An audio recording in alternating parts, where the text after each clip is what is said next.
Today my guest is Gary Short. Gary, how you doing? I'm very well, thank you. Yourself? Great, I'm doing great. Good, good. And where are you from? I'm from Scotland, and Dundee in Scotland. Dundee in Scotland. I just drove by Dundee in Michigan. Yeah, that one's a bit closer, certainly. I had to travel a little bit further. I'm assuming the Dundee in Scotland was named for Dundee, Michigan. Absolutely. Yeah, everybody knows that. Yeah, all these immigrants from Michigan left and came to Scotland because it's a far better place to be. Let's talk about technical debt. Okay. I know you've been talking about that a lot. I've talked about it once or twice since I got here, yeah. What is it? Define it. So, technical debt really is the cost of putting off good architectural decisions until future, or taking shortcuts is maybe a better way to describe it. So it's analogous to financial debt really. So in financial debt, you borrow money now, and you have to pay that back in the future. So you borrow it now for a benefit, and in the future you have to pay that back. It's the same with technical debt. You borrow time now in saving time to do something, but in the future you're going to have to pay that back. Okay, you say you use words like pay and cost. Yeah. Is there a financial piece of this? Well, absolutely. I mean, at the end of the day, the number one cost in creating software is the salaries of the software engineers who are working on it. So if you take twice as long to do something as you should do, then that's going to cost you twice as much at the end of the day. So incurring technical debt almost invariably is going to cause the length of the project to increase, the number of man hours put into it to increase. Yeah, absolutely. So, well, a number of things is going to happen really. I mean, it's one of these things, either the project is going to take longer to do than it should have. If it takes longer to do, it's going to cost more, all right? Or it's going to ship on time, within budget, but it'll have half the functionality. Okay. Okay, so it's each side of a double-edged sword, really.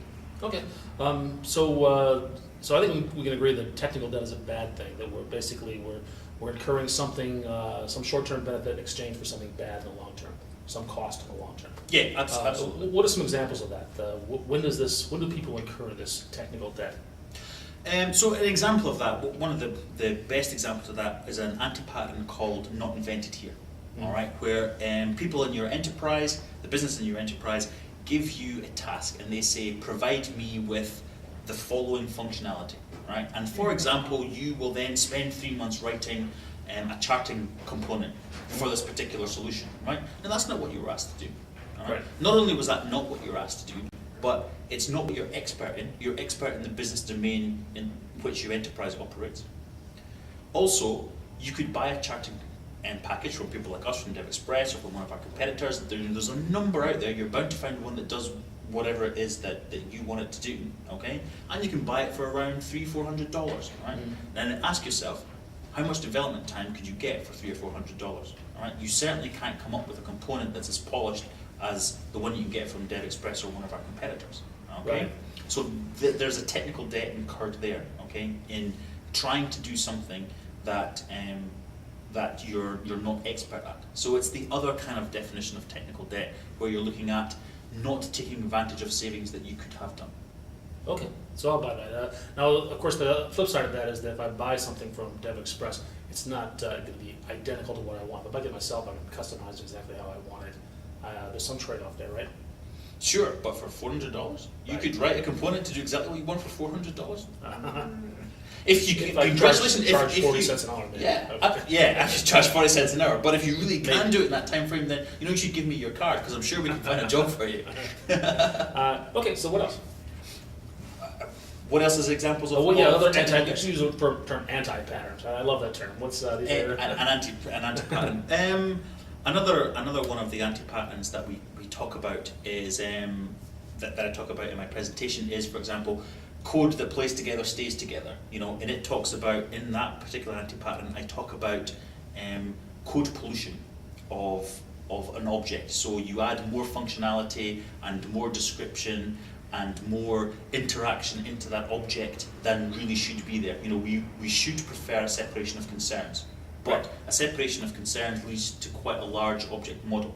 A large object model, or an object graph, means that there's a certain amount of learning time that any new developer who comes to your team needs to spend. So you can take an advantage in the short term by pushing in more functionality and more interaction into more and more of those objects, okay? And that will reduce the size of your object graph, and it means that new developers can understand quicker and get up to speed quicker, all right? But the payoff in the long term is that has got a limited lifespan, all right? You can't continue with a monolithic object model for any real length of time, because you hit a tipping point where you get to the stage where no one person in your team understands what that object does, right? Sure. And that's the time that you really think to yourself, it's time to pay back that technical debt. Now we've got all the benefit that we can have.